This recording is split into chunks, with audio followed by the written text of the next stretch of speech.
Bonjour et bienvenue à cet épisode de Retour sur l'investissement présenté par le Collège MREX. Je m'appelle Nicolas Henry, je suis président d'MREX et également professeur en ingénierie financière au Collège. Aujourd'hui, j'ai le plaisir de recevoir un membre de la Meurthe Multilogement, un gradué du certificat en ingénierie financière, Alessandro Meccati, qui est un investisseur immobilier de la région de l'Estrie, à Sherbrooke plus précisément. Et on va avoir une discussion absolument incroyable sur le mindset et les soft skills nécessaires pour réussir aujourd'hui en investissement immobilier à travers les eaux troubles, à travers les situations difficiles, l'augmentation des taux d'intérêt. Mais on ne va même pas parler de nombre de portes, puis de chiffres, puis de revenus, puis de stratégie.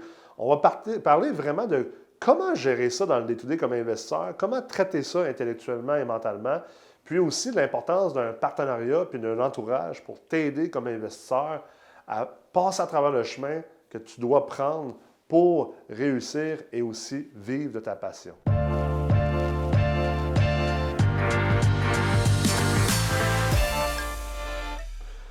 Alessandro, t'es le premier, Alessandro, qu'on a à RSI. Ben ouais, Comment ça va? T'es-tu fier d'être le premier? absolument. Ouais? Absolument. C'est Ouais. bon, ça? Ça va très bien. Ça va C'est très bon. bien. Moi, je suis le premier et le seul Nicolas, fait que... C'est-tu assez? Ouais, je pense que t'en Ouais, as. ben, je pense que moi aussi, moi aussi. Fait que t'as fait la Meurthe, Ouais, puis t'es un gars de l'Estrie, fait que t'as pas eu ben loin à venir aujourd'hui pour venir faire cet épisode-là avec nous. exactement. Ma mère, elle habite à deux coins de rue, là. Fait que là, tu vas aller dîner avec maman après? J'ai déjà dîné avec Ah, maman, t'as déjà là. dîné, ok, c'est bon. Ouais. Alors, parle-nous de toi comme investisseur. Qu'est-ce qui t'a amené à faire de l'investissement immobilier? Qu'est-ce qui m'a amené à faire de l'investissement immobilier? Je te dirais, j'ai commencé à m'intéresser à l'immobilier quand j'étais jeune, vers l'âge de 17-18 ans. Puis la personne qui m'a fait aimer l'immobilier, c'est mon père, même s'il n'en avait jamais fait. Ah ouais? Puis je t'explique un petit peu comment que ça s'est fait. Là. Quand je suis sorti de l'école, moi j'ai commencé à travailler à l'extérieur, j'étais en Ontario. Puis mon père m'a eu tard. Mon père, il m'a eu quand il avait 54 ans. Ok. Puis quand j'avais 20 ans, évidemment, là, il était plus âgé. Puis il a commencé à avoir des problèmes de santé un petit peu. Il avait déjà vendu la maison, il était à la retraite. Puis l'endroit où il habitait n'était pas vraiment adapté à sa condition actuelle. C'est là que, avec mon père qui allait moins bien, j'ai décidé de me lancer et d'acheter mon premier quadplex après avoir fait le CMFE. Ah, Je me suis dit, je vais acheter cet immeuble-là à Sherbrooke, je vais prendre un des logements, je vais le rénover au complet, puis je vais le mettre adapté pour mon père pour qu'il soit en sécurité, puis qu'il soit correct et qu'il vive ce qu'il a à vivre avec sa condition. Ouais. Puis c'est ça qui a fait en sorte que, après tout cet événement-là, de ce premier achat-là, puis d'avoir un peu... je me suis pas senti obligé, mais je me suis lancé parce que j'avais d'autres... Mon père était une priorité aussi dans ce temps-là. Ça te drivait beaucoup. Exactement, exactement. Puis c'est après avoir fait tout ça, mon père rentre dans son logement flambant neuf, c'était rénové. Puis je me suis comme un peu retiré de ça, puis je me suis dit, je viens d'investir dans quelque chose qui, premièrement, pas juste va me rendre plus riche monétairement à long terme, mais qui a vraiment impacté la vie de quelqu'un. Puis qu'avec le petit cash flow que je faisais, bien, naturellement, je l'ai remis. Mon père paye presque absolument rien pour son logement. Il est dans une place qui est sécuritaire. Fait que ça m'a comme fait, OK, c'est pas juste s'enrichir. Il y a quelque chose dans l'immobilier qui est tellement humain que pour moi, ça m'a attiré. Puis ça a commencé comme ça, puis je travaillais à l'extérieur beaucoup, fait que j'avais moins de temps à mettre dans mon immobilier. Puis quand je suis revenu à Sherbrooke, avant que je fasse la C9, là, c'est là que l'engrenage est parti là, avec le programme accélérateur. Puis là, c'est là que je me suis associé, j'ai mes partenaires, puis a suivi ce qui a suivi. Là. Ah ouais. Ouais. C'est intéressant. Puis c'est intéressant que tu parles de ça. Puis je connaissais pas le fond de cette histoire-là, même si on s'était jasé quand même pas mal. Mais je trouve ça vraiment intéressant que les gens entendent cette perspective-là. Parce que d'ailleurs, dans le dernier épisode d'RSI, j'ai parlé avec Justin et Gabriel. Puis on a eu quand même une discussion intéressante là-dessus sur l'impact qu'on peut avoir sur les gens à travers l'immobilier. Puis je pense d'ailleurs, c'est quelque chose au Collège MREX. J'essaie beaucoup de véhiculer comme sais, c'est pas juste faire de l'argent. Puis si tu veux juste faire de l'argent, tu sais, comme, pas sûr que tu vas aimer le résultat à la fin non plus. On essaie de véhiculer beaucoup plus qu'il y a une espèce d'actualisation de soi qui est possible à travers l'immobilier. Puis c'est drôle parce qu'au sein de la meute, je pense qu'on prend le pourcentage des personnes qui investissent en immobilier qui font partie de la classe, de ces groupes-là. Ouais. Puis c'est probable, le pourcentage doit être 80 que c'est pas à cause de l'argent, c'est à cause qu'il y a une passion, il y a quelque chose qui se passe, c'est réel. Tu achètes des murs, il y a une structure à l'intérieur, il y a du monde qui y vit. Tu peux venir tu as un impact directement sur la vie des gens. Ben oui, c'est ça qu'il faut se dire. C'est ça qui est important. Ça, je pense qu'il faut pas qu'on soit gêné d'en parler. Puis même au contraire, je pense que c'est la responsabilité de plus en plus d'investisseurs comme nous d'en parler, de quasiment le crier sur tous les toits. Parce que le narratif qui existe, en tout cas au Québec, mais je pense que c'est aussi présent ailleurs, mais c'est très, très fort au Québec, c'est que, dans le fond, les investisseurs immobiliers, ils font juste profiter de manière mercantile sur le dos des gens qui n'ont pas les moyens de s'acheter une maison. Alors que c'est pas ça pantoute, l'investissement immobilier, puis c'est pas ça pantoute que la plupart des investisseurs immobiliers aujourd'hui, de plus en plus, je pense que les générations plus jeunes d'investisseurs immobiliers n'ont pas cette optique-là. Peut-être par le passé, il y a eu certaines générations qui ont eu un peu plus la mentalité séraphin, là, j'achète mon bloc, je fais mon cash, je mets moins d'argent dedans pour que ce soit le plus rentable possible, puis je m'en fous, moi, des maudits locataires, mais aujourd'hui, là, je parle avec tellement d'investisseurs immobiliers. Ça, c'est un très bon point. C'est pas aujourd'hui comme ça que les gens pensent. Parce que la mentalité du vieux propriétaire qui achète un bloc puis met zéro dedans, bien nous, aujourd'hui, à l'âge qu'on a, ces blocs-là, on les achète puis on s'en rend compte. Puis des fois, c'est fou arriver dans des immeubles que les personnes attendent après le locataire qui est juste en haut parce qu'il y a une tank à eau chaude pour 8 locataires ou que l'électricité est tellement mal divisée. Puis oui, on apporte quelque chose dans l'immeuble. Oui, il y a des rénovations qui se font. Oui, on apporte une structure, mais la vie des gens qui y restent est améliorée. Puis je trouve qu'on n'en parle pas souvent de ça. Je trouve que la mentalité de généralité, que oui, il arrive des choses qui sont pas correctes pour certains locataires, mais généraliser que c'est juste ça, je ne penserais pas. Là. Non, absolument pas.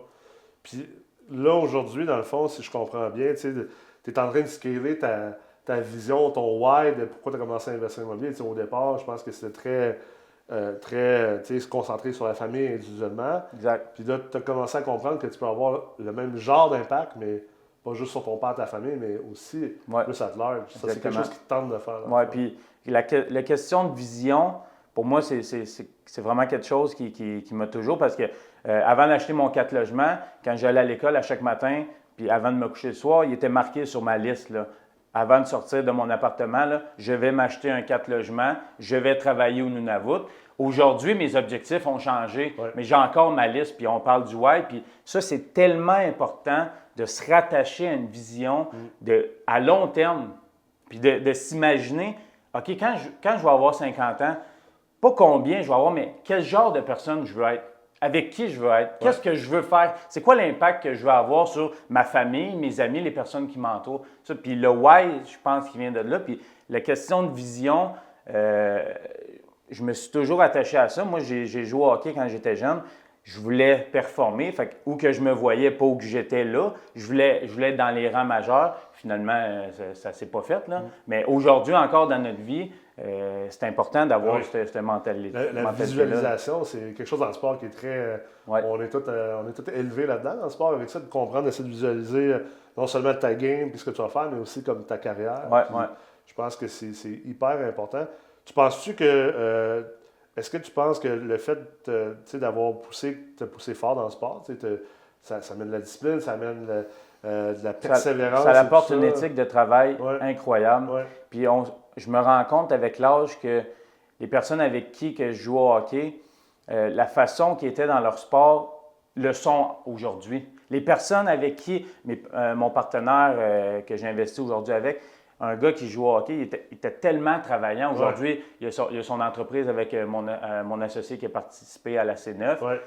Les gens dans le sport, ils reproduisent également dans la vie. C'est quoi? Puis on parle de vision, mais ce qui est important également, puis que j'essaie toujours de me garder en esprit, c'est que si tu veux réussir dans le sport ou dans la vie, premièrement, tu as ton attitude, tu as ton entourage, puis la vision. C'est trois choses tellement simples que moi, personnellement, j'essaie toujours de remettre en avant parce que je pense que c'est garant de succès. On parle de l'attitude, là, tu me corrigeras si je me trompe, là, mais ça attire les gens autour de toi. Avoir une bonne attitude, je pense qu'il y a des personnes qui réussissent simplement parce qu'ils ont une bonne attitude. Ils n'ont même peut-être pas les atouts, ils n'ont peut-être pas le talent, mais leur attitude est tellement bonne, ils sont tellement positifs à tout ce qui leur arrive que ça fait qu'ils réussissent. Puis on le voit dans le sport, mettons au hockey. Combien de fois qu'on le voyait, des gars là, hyper talentueux, mais ça va pas dans les coins. Ça travaille pas fort, ou on perd par 2 buts, ça arrête de jouer. Les gars de même, c'est drôle que tu en parles, on le voit aussi dans leur vie de tous les jours. C'est un bon miroir, le hockey ou les autres sports d'équipe par rapport à ce qui se passe dans la vie. Puis même chose au niveau de l'attitude, tu avais toujours une différence de gars que, mettons, on perdait par une coupe de buts. Ceux qui sont comme, OK, go, les boys, on va continuer, puis on va foncer, puis on va se donner. À d'autres qui se mettent à charler, puis à blâmer. Puis je pense que encore plus en affaires, en immobilier, si t'as pas une bonne attitude, là, tu vas te faire avaler tout rond. Là. C'est sûr et certain, parce que ta job comme investisseur, comme entrepreneur, c'est de juste dealer puis de traiter avec des situations. Mais si, de facto, tu vas catégoriser des situations comme étant des problèmes, ben, tu ne traites pas un problème de la même manière que tu traites une situation. Une situation peut être une opportunité, puis c'est généralement toujours une opportunité. Parce qu'un problème, c'est rarement une opportunité. C'est quelque chose à régler. Puis là, tu n'es comme pas du tout dans le même mindset. Là. Puis ça, c'est un bon point, les problèmes, parce que je trouve que si on parle d'immobilier, c'est tellement... on entend beaucoup de choses, mais quand tu le vis pour vrai, c'est tellement difficile. Puis on parle, je reviens encore au background avec le hockey, là, mais l'esprit d'équipe, là, moi j'ai 3 partenaires dans notre immobilier, puis il arrive tellement de choses que si tu n'as pas déjà un peu cette espèce de mindset-là d'équipe, de comme, hey les gars, on est tous dans le même bateau présentement, c'est quoi la solution pour passer cette étape-là? Là? Qu'est-ce qu'il faut faire? Parce que les banquiers te reviennent avec des choses que tu ne t'attendais pas la veille du financement. Tu te fais canceller un projet de construction parce qu'ils n'acceptent pas ton entrepreneur. Ça vient de nous arriver là, en même pas 2 semaines. Là. Ton refinancement, les taux changent. Si tu n'es pas prêt à vivre, puis ça revient encore avec ton attitude. C'est quoi l'attitude que tu as par rapport à ces problèmes-là qui arrivent? Là? Puis si tu n'as pas l'esprit d'équipe également, là, avec tes partenaires, moi, le partenariat, j'y crois beaucoup, beaucoup. C'est très, très, très difficile, le partenariat. Ça t'apporte à travailler beaucoup sur toi, puis sur ta personne, puis laisser les choses aller, laisser les autres se développer à côté de toi, parce que toi, tu te développes au sein d'un partenariat, mais également les autres. Pas tout faire. Moi, dans mon entreprise, je suis tout seul. Dans mon entreprise opérante, je suis seul, fait que je suis souvent porté à tout faire tout seul. Je prends toutes les décisions. Puis dans un partenariat, ce que ça m'apporte, c'est que là, j'ai une équipe. Si quelqu'un prend une décision, c'est sa décision, c'est mon partenaire. Moi, je me suis associé avec lui, puis j'accepte sa décision. Si on se plante, bien, on apprend. On apprend. Puis ça, accepter ça, puis être dans ça, on revient au travail d'équipe. Si ton défenseur s'est fait déjouer par l'attaquant, puis on a mangé un but en prolongation, c'est arrivé, on est en équipe, on a tout fait ça ensemble. Fait que c'est un peu ça. Ça revient à ça. Si tu te plantes, tu sais, le monde a peur de se planter. Hein?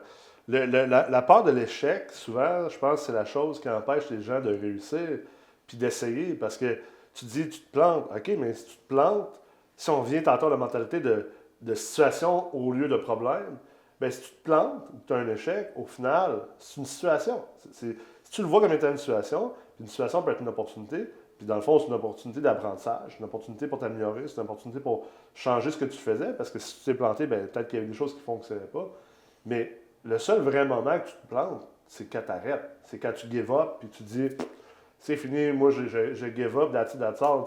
En fait, d'avoir du succès en immobilier et en affaires, c'est juste de persévérer, puis de ne pas répéter les mêmes erreurs. Ça, on le voit, les personnes qui l'ont, cette mentalité-là, de comme... Parce qu'on arrive, nous, je reviens avec mon partenariat, il y a des choses qui arrivent, puis dans ta tête, ça ne vient même pas de toi. Tu arrives au break line de je laisse-tu. On arrête-tu tout ça? Puis on fait comme ça va être plus simple, on va être mieux. Puis on arrive tout à cette mentalité.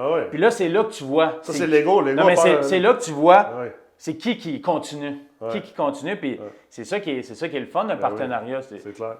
C'est sûr qu'il y en a des partenariats qui fonctionnent moins bien, il y en a qui fonctionnent, mais quand tu es capable d'aller chercher un petit peu la force de tout le monde, puis tu crées quelque chose, puis nous, mes 3 partenaires ont tous joué au hockey, ils ont tous fait de la compétition, puis c'est tout très, très, très, 3 très grands travaillants.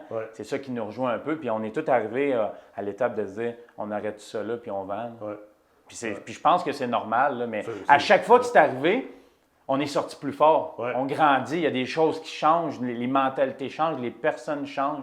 Puis c'est un bon point aussi, qu'est-ce que tu as dit tantôt, d'avoir peur de se planter, mais si tu as peur de te planter, tu ne vas jamais aller au edge de ce que toi, tu es capable de faire. Et où la limite? Puis tu vas te planter probablement.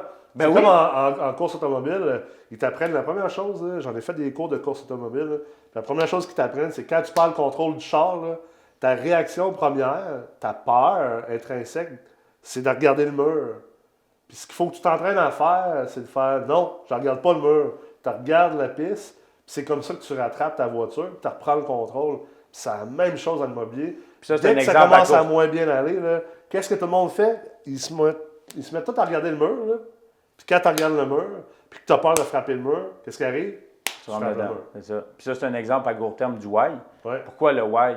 Parce que quand il arrive des problèmes, OK, les gars, pourquoi on fait ça?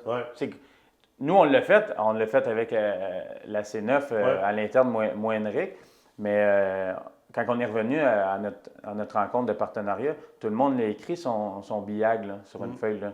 C'est ça dans notre dossier de drive. Puis c'est où que vous voulez aller, les gars, dans votre vie personnelle? Qu'est-ce que vous voulez accomplir? Est-ce que notre entreprise immobilière, qu'est-ce qu'on fait aujourd'hui par les soirs, les fins de semaine, avant de faire ça à temps plein?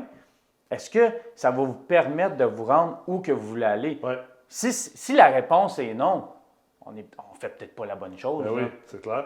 C'est ça. Le but de ça, c'est un compas. Dans la meute, on essaye beaucoup de vous apprendre de mieux établir le compas parce que je pense que c'est normal aussi dans l'évolution de quelqu'un qui se lance en affaires ou quelqu'un qui se lance en investissement immobilier.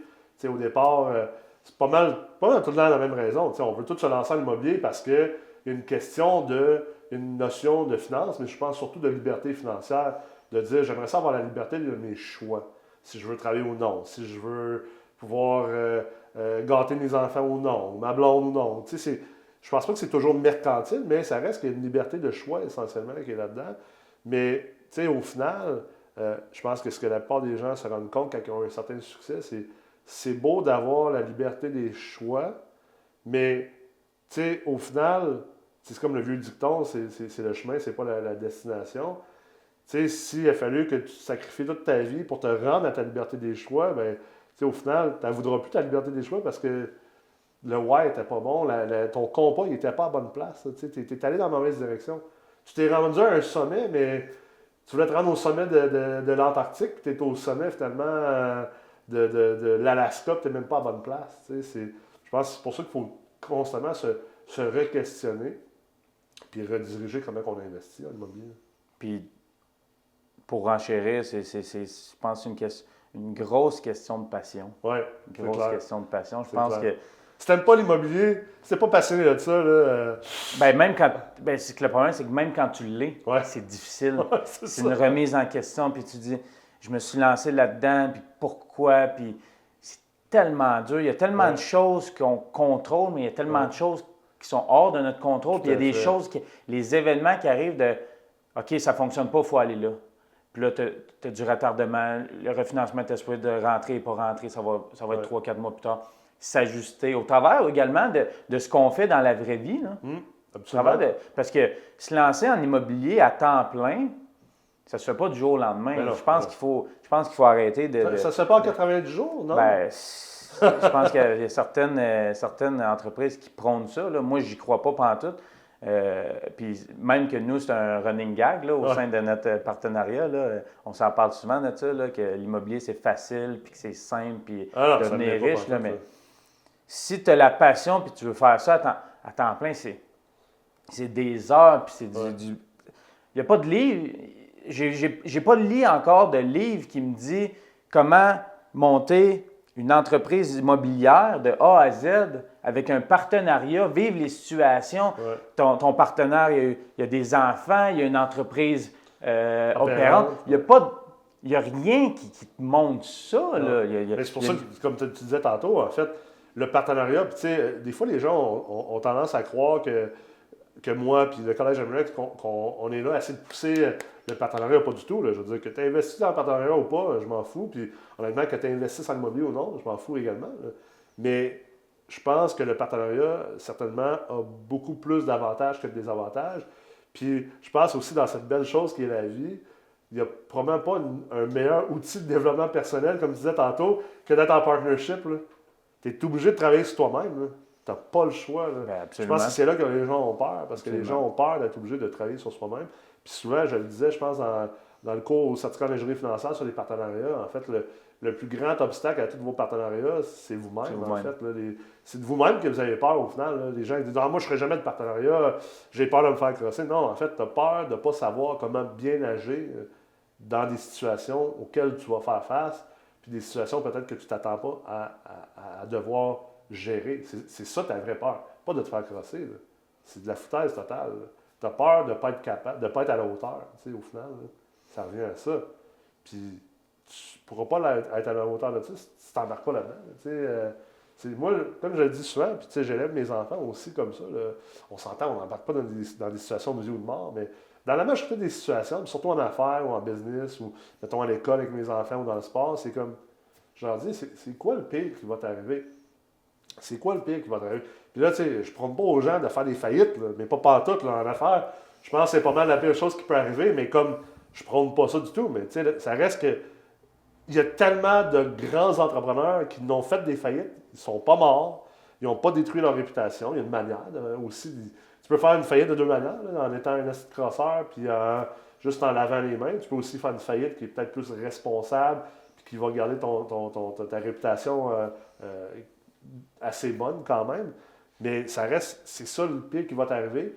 Puis il y a bien du monde qui se sont relevés de ça 100 fois plus fort, 10 fois plus fort, puis qui ont bâti des meilleures entreprises, puis qui sont devenus des meilleures personnes. Puis je veux dire, moi-même, j'en suis l'exemple. J'en ai vécu une dans ma vingtaine après avoir bâti une belle business, puis je suis pas mort. En fait, je suis devenu une meilleure personne. En fait, mais as-tu remarqué que l'instinct, je pense que quelque chose que je vois, j'essaie de parler à plus d'entrepreneurs possible pour toujours essayer de voir pourquoi lui réussit mieux, pourquoi lui il fait telle chose, pourquoi l'autre il fait pas telle chose. Puis je pense que qu'est-ce qui est vraiment important, c'est, puis ça passe par qu'est-ce que tu viens de dire, là, mais l'instinct de survie que ça développe, d'être toujours face à des situations qui ne sont pas faciles, là, que le développement que ça t'apporte, là... tout à fait. Moi, je sais qu'aujourd'hui, 90% des situations et des choses que j'ai eu besoin d'avoir ou de vivre ou de traiter pour avoir bâti mon entreprise immobilière aujourd'hui, je n'aurais jamais bâti cette entreprise-là si je n'avais pas passé par où je suis passé. Est-ce que j'étais obligé de passer par là, puis tout le monde est obligé de passer par là? Mais non, pas du tout. Mais, comme on disait tantôt... Même peut-être que tu ne le souhaiterais pas. C'est opportunité ou problème. Comment tu le vois? Moi, je vois les situations tous comme étant une opportunité, que ce soit des situations qu'on ne souhaite pas ou qu'on souhaite. Puis il y a des situations que tu as bien beau avoir tout fait parfaitement puis de la bonne manière. Comme tu disais tantôt, des choses que tu ne contrôles pas. Fait que tu as le choix de t'apitoyer sur ton sort ou tu as le choix d'avancer puis de te développer puis de t'améliorer. Puis ça revient à notre début de rencontre de qu'est-ce qui va faire en sorte que je pense que tu vas aller plus loin? Ça va être l'attitude que tu vas avoir face à ça. Puis est-ce que tu as l'entourage? Ouais. Est-ce que tu as l'entourage pour te supporter là-dedans? Ouais. Est-ce que tu as l'humilité d'aller cogner à la porte, de saluer? Parce que c'est assez incroyable de se dire que souvent, la réponse qu'on cherche, il y a quelqu'un qu'on connaît qui l'a. C'est sûr quelqu'un l'a. C'est sûr certain qu'on l'a. C'est sûr quelqu'un va te dire quelque chose, te faire voir quelque chose, puis dans le fond, toi, tu avais la réponse. Tu avais juste besoin de te le faire dire au bout de la ligne. C'est ça. Fait que je pense que ce qui va te garantir ton succès, c'est quoi l'attitude que tu vas avoir par rapport à cette situation-là, l'entourage que tu as, puis est-ce que la passion te mène? Tout à fait. Parce que la passion, on peut en parler longtemps, mais c'est ça qui fait en sorte que il est minuit le soir, puis que ça fait 18 heures que tu travailles, puis que tu es encore là allumé, Ouais. c'est que le lendemain matin, tu arrives sur ton projet ou que tu sois avec ton banquier, que tu as le feu dans les yeux. Là. Ouais. C'est ça, la passion, c'est ce qui te garde en vie. Là. Si tu n'as pas ça, selon moi, ça va être dur, ça va être très, très dur. Ou tu t'entoures de des personnes qui sont très, très passionnées, puis tu te retires un petit peu, là, mais c'est sûr que ça prend la passion parce que c'est très, très dur. C'est très, très difficile. Alessandro d'aujourd'hui, il sait probablement bien les choses que l'Alessandro, quand tu as commencé à investir, ne savait pas. Ce serait quoi la chose que tu irais dire à newbie Alessandro? C'est une bonne question. Hein? Lance-toi. Lance-toi. Lance-toi. Arrête de suranalyser. Exactement. Je pense que aller chercher des mentors aussi rapidement. Ouais. Aller chercher des mentors rapidement. Aller cibler des personnes qui ont fait ou qui font ce que tu veux faire. Ouais. Je pense que on parle d'humilité, là, mais souvent, moi, personnellement, quand j'étais jeune, j'étais plus jeune, j'étais très gêné. J'étais plus gêné que je le suis aujourd'hui. Okay. Je pense qu'au travers de ce qu'on fait, un jour, on prend de la confiance dans ce qu'on fait, puis là, on vient un peu moins gêné. Mais j'ai encore beaucoup ce point-là qu'il faut que je travaille encore aujourd'hui, que je regarderais ma personne quand j'étais plus jeune, puis vas-y demander. Vas-y demander. C'est quoi le pire qui va t'arriver? Il va dire non. Exactement. Puis je pense que Patrick qui est passé au RSI dernièrement, il disait appelle-les, m'en-dit, apporte-les à dîner, va regarder, voir c'est quoi la passion qu'il vit, comment il s'est sorti de telle situation. Je pense qu'en étant jeune, personne qui est passionné de ce qu'il fait va te repousser. Non. S'il dit non, c'est parce qu'il pas le bon timing. Exactement. Il y a quelqu'un d'autre qui va dire oui. Exactement. Fait que, ce serait les conseils que je me donnerais. Super. Écoute, ça a été toute une discussion. J'espère que ça va servir à bien des gens qui ont soit visionné l'épisode ou l'ont écouté. Puis je te remercie beaucoup d'avoir partagé aussi ouvertement. Merci beaucoup. Ça a été vraiment le fun. Merci, Nicolas. Merci beaucoup d'avoir écouté ou visionné cet épisode. J'espère que vous avez apprécié ça. Si ce n'est pas déjà fait, abonnez-vous à notre chaîne YouTube et je vous invite bien sûr à venir étudier au Collège MREX. On a un paquet de formules qui peuvent répondre à là où vous êtes dans votre carrière d'investisseur. Si vous êtes plus à vos débuts, le e-campus du Collège MREX a plusieurs cours introductoires qui sont phénoménales et qui vont vous permettre d'étudier à votre rythme et à votre niveau. Sinon, le certificat en ingénierie financière est absolument un must aujourd'hui si vous êtes sérieux comme investisseur immobilier et que vous voulez réellement réussir au maximum de votre potentiel. Et pour ceux qui sont prêts à non seulement être un investisseur, mais aussi à transformer la manière que vous investissez, à investir comme plutôt un entrepreneur et vous bâtir une structure et une organisation, je vous invite à faire votre demande d'admission pour la Meurthe Multilogement, le seul programme accélérateur en investissement immobilier au Québec. Et c'est un programme et une expérience surtout comme nul autre. Au plaisir de vous voir bientôt dans un autre épisode ou dans un événement du Collège MREX. Merci beaucoup pour votre attention et votre écoute.